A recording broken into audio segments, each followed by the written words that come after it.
E agora nós queremos falar sobre as vantagens e desvantagens de comprar um imóvel na planta. Claro que quem pode esperar pela construção, comprar um imóvel na planta pode ser vantajoso. Em alguns casos, na entrega da chave, o imóvel pode ter valorizado cerca de 50%. Mas, sem dúvida, é um negócio de risco. Pode haver aí fraudes, atrasos na obra, promessas não cumpridas e o produto final não ser bem aquele que foi prometido. Para falar sobre os cuidados ao adquirir um imóvel assim, na planta, está conosco o advogado Fernando Smith, diretor da Associação Gaúcha dos Advogados do Direito Imobiliário e Empresarial. Boa tarde, bem-vindo ao Jornal do Almoço. Boa tarde, Cristina. O que é fundamental cuidar na hora de comprar um imóvel assim, na planta? Bem, a questão da segurança jurídica na aquisição de imóveis é um tema de bastante relevância e muito atual, né? Principalmente na aquisição de imóveis na planta, que muitas vezes são comercializados antes mesmo do início da obra, né? Então, existe a lei, chamada Lei de Condomínio e Incorporações, que regula a venda de imóveis na planta, né? Essa lei, ela estipula uma série de obrigações para o construtor, o incorporador, e obriga que seja, antes do início das vendas, que seja registrado o memorial da incorporação na matrícula do imóvel. E junto com esse memorial são arquivados uma série de documentos bastante relevantes para a análise do comprador. São arquivados os projetos aprovados, os memoriais de áreas, os memoriais descritivos, o histórico do imóvel, né? Então, a aquisição do imóvel passa por essa etapa inicial de análise dessa documentação toda e da efetiva existência do registro da incorporação, né? Então, recomenda-se sempre Para saber, inclusive, se ele foi aprovado na prefeitura, registrado em cartório, tudo. Sem dúvida, sem dúvida. Para o registro da incorporação é necessário que seja apresentada a planta do imóvel, né, com todas as suas especificações, que passa pela aprovação da prefeitura municipal, né? Uhum. E buscar informações também sobre a própria construtora, saber se os responsáveis ali estão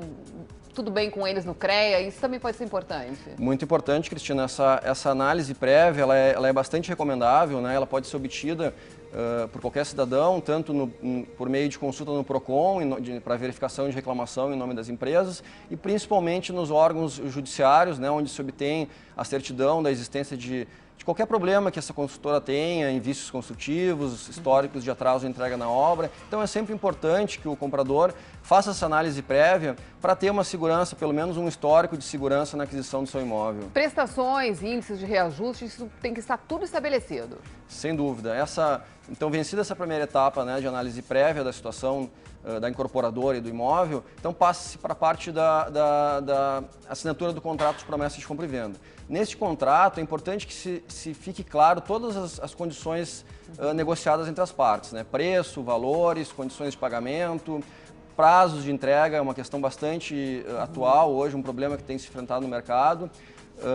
E essa questão do prazo, eu chamo a atenção, inclusive, para que os compradores leiam com bastante atenção esse contrato de compra e venda, porque muitas vezes eles estipulam um prazo para a entrega da obra, mas existe uma cláusula que possibilita a prorrogação desse prazo de entrega, né? Uhum. Então, muitas vezes as pessoas fazem um planejamento, uma programação, considerando aquele prazo original e muitas vezes não se dão conta que a construtora... Às vezes estão num outro imóvel, vendem aquele imóvel e acabam tendo que ir para um hotel, né? Porque não entrega o imóvel. Um problema muito grande, um estresse bastante grande. E não pode ser prevista uma multa para isso?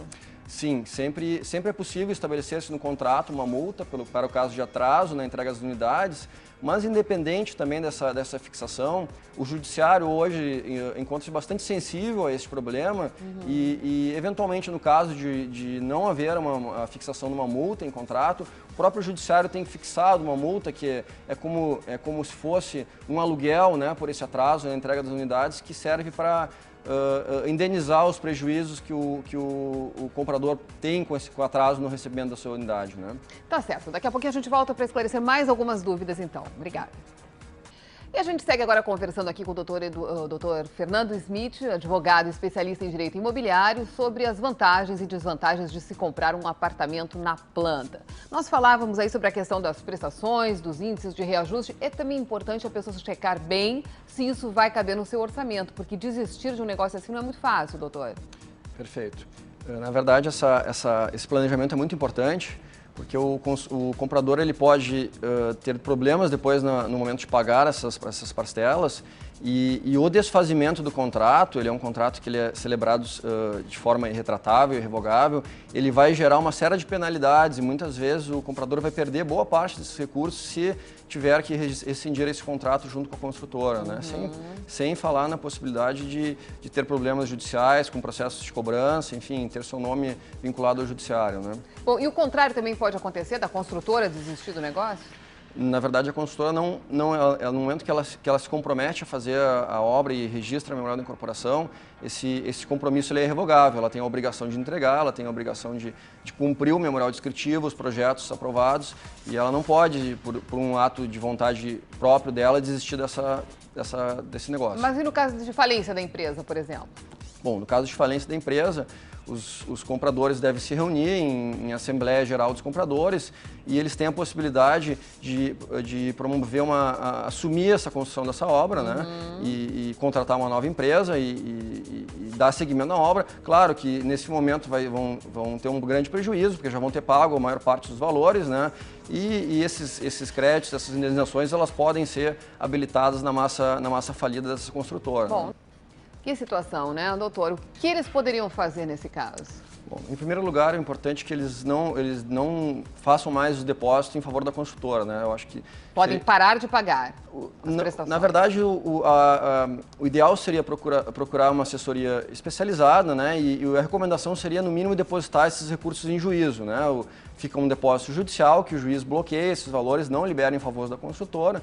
E ele pode ser utilizado, eventualmente, no futuro para a contratação de uma nova construtora, caso essa obra fique nesse estágio lamentável. Porque agora eles não conseguem nem contato com a construtora, é difícil mesmo, É muito né? difícil a situação, é muito difícil. É importante. Isso é comum? Se tem uma realidade, hoje a realidade de mercado imobiliário, a maioria das empresas estão executando um trabalho bastante sério, né? Mas infelizmente se tem casos de construtoras que não têm essa mesma responsabilidade com o consumidor e que acabam levando a situações lamentáveis desta, né? Bom, uma outra situação comum é as pessoas assim comprarem um apartamento pensando que ele vai ter um certo acabamento, enfim, e depois quando recebe o imóvel se desiludem um pouco com o que vira. Às vezes até as peças estão com um tamanho um pouco menor. Como evitar isso? Qual é a garantia que pode ter? O memorial descritivo precisa conter todos os detalhes, inclusive marcas de peças que vão ser colocadas? Perfeito. Quando o incorporador faz o registro da incorporação, ele, junto com esses documentos que ele arquiva no registro de imóveis e estão disponíveis, é importante que se diga que esses documentos estão disponíveis ao público, quer dizer, se pode se dirigir ao registro de imóveis e pedir a leitura do memorial da incorporação e lá estão arquivados todos os documentos, o projeto aprovado pela prefeitura, o memorial de acabamentos, né, todos os elementos que o incorporador se comprometeu a entregar para o comprador. Então, junto também com o contrato de promessa de compra e venda, é importante que se tenha uma cópia da relação de materiais que vão ser aplicados no acabamento das obras, que eles tenham inclusive possibilidade de padrões, né, e marcas que, se não houver no mercado, possam ser substituídos por equivalentes ou similares para que não haja o prejuízo por parte do consumidor. Né? Ok, doutor, muito obrigada por ter vindo ao Jornal do Almoço, ter prestado esses esclarecimentos ao nosso público. Obrigada. Obrigado, boa tarde.